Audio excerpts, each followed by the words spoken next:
شاه نعمت الله ولی پیشگویی که حاکمان جبار اشعار و آیندگوی او را از دید همگان پنهان کردند. او عارفی از قرن هشتم و همچنین پیشگوی بزرگی بوده است. پیشبینی‌های او تاکنون به واقعیت پیوسته است که شامل وقایع بسیاری از جمله دوران صفویه که شعر معروفی از او به یادگار مانده است به این مضمون: آخر پادشاهی صفوی یک حسین به کار می‌بینم. جابجایی پایتخت از تبریز به تهران را این گونه گفته است: تبریز را چو کوفه کنند شهر تهران قرار می‌بینم. او به مرگ تنی چند از شاهان قجر نیز اشاره کرده و به پادشاهی رسیدن رضا شاه بزرگ و بر تخت نشستن پسرش را نیز پیشگویی کرده است. و اما وقایع پس از آن: پسرش چون به تخت بنشیند روزگار مردم شاد می‌بینم. جنگ و آشوب و فتنه بسیار او را مقتدر و باوقار می‌بینم. شور و غوغای دین شود پیدا، سر به سر کارزار می‌بینم. عالمان رحم بر پسر نکنند، دشمنی با او رأس منبرها می‌بینم.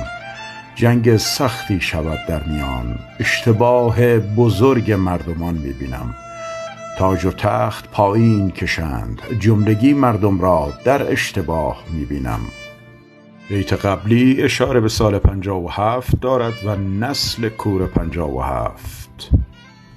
و اما هرچه می‌خواهد می‌کند ظلم، در این دیار دین را زبان می‌بینم.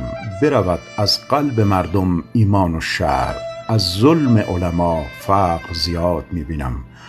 هرچه خواهد کند آن عالم تاج سیه، روزگار مردم همه تیره و تار می‌بینم.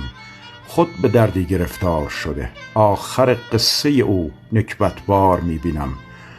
عاقبت کار نبرد ظلم به جا، مردم قیام کرده عمامه فرو افتاده می‌بینم. از این ملک رود عالم دغل برای مدتها، بعد عمر سید مملکت آباد می‌بینم. تا 40 و چند سال ای برادر جان، دوره آن ملعون عالم نما می‌بینم. دوره ایشان تمام خواهد شد، شادی و برکت در این ملک خدا می‌بینم. اندکی صبر، سحر نزدیک است.